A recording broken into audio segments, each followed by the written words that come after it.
The construction company McKinstry is opening a new factory in Spokane, which will service large-scale data centers. How it's expected to impact the economy. Hot and sunny is the name of the game for the final weeks of meteorological summer. And more on the Moscow murders, what police thought they knew, and how that's now changed.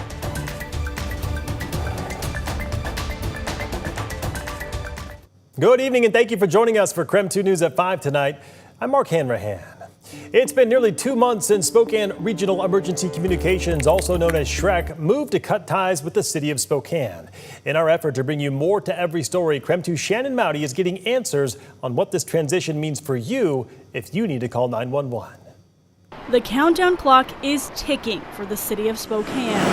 In June, SHREC's board voted to sever its partnership with the city, setting a 6-month timer. Spokane will have to dispatch its own firefighters starting January 1st. City officials argue that's not long enough. The State 911 office also recommends that we take 18 months to do so safely.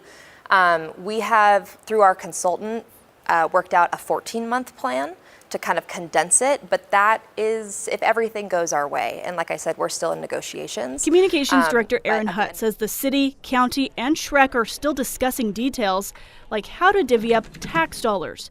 She says they also floated a transition plan to the county, but haven't yet heard back. That includes our message that we need time to do this safely, and so potentially looking at ways to extend that period with SHREC if we can do so. Hutt says the public should know they've agreed with SHREC on one thing.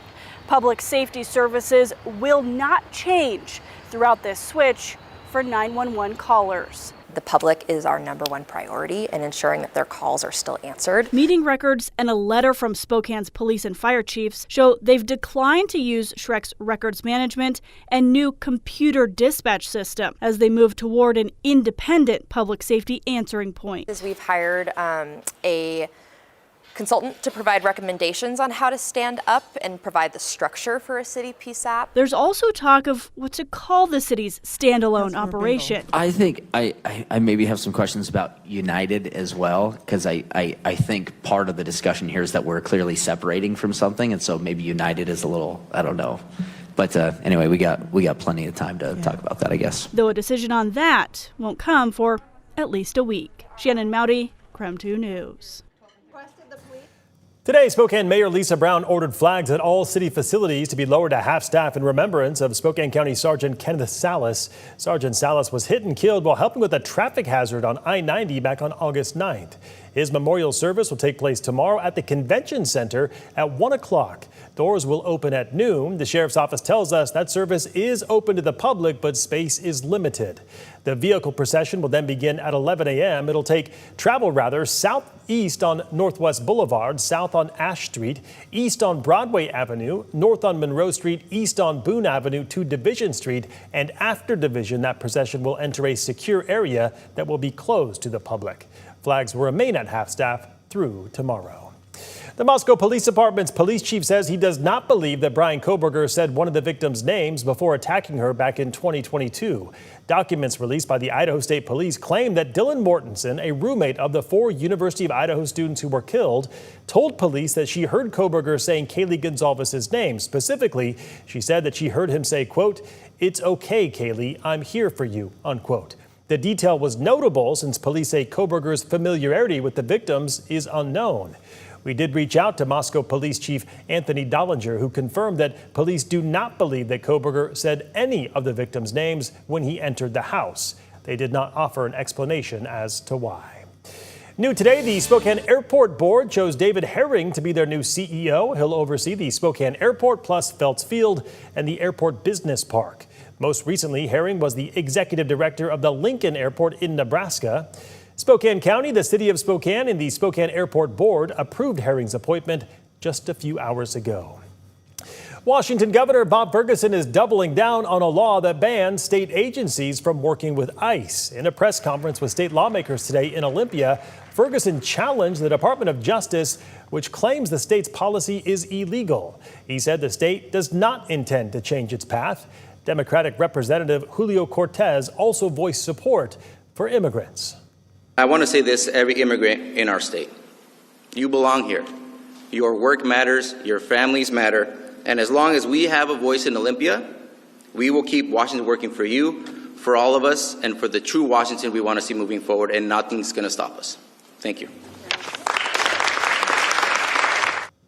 Governor Ferguson says he plans to submit a detailed response to the Attorney General's office letter sometime today. State Attorney General Nick Brown says he's been in contact with other state governments across the country who received similar letters. All right, let's pause from the headlines and talk weather on this Tuesday with Chief Meteorologist Jeremy Legoo. He is joining us in the Outdoor Weather Center. Jeremy, our nice weather just isn't ending, just continues. No, not anytime soon. This is a pretty crazy way to close out the month of August, and a pretty great one at that. 84 degrees is where we currently sit. It's about as warm as we've been all day. We might eke out an 85, but really it's been 82, jumping up to 84 and back down to 82 for the past hour. That's about what we've done. Tomorrow, don't expect much of a change, but it will come with a little more wind. Temperatures did climb into the mid and upper 80s over in North Idaho and even up near 90 degrees out in central Washington. And it's all thanks to nothing. Nothing's really going on overhead. We have a storm off to the north. We have a ridge of high pressure building down to the south, and we are sandwiched right in the middle. So everything we are going through is just driven off of regular atmospheric forcing, basically sunshine during the day and a lack thereof at night. That's given us everything. Seriously, a little bit of light wind from time to time as you get temperature differentials, as water heats up differently than hot pavement, heats up differently than mountains or grass.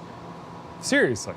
Overnight, we fall back down into the 50s across much of the inland northwest, and tomorrow, climb every bit as warm as we are today, maybe a couple of degrees cooler, and that winds up being it.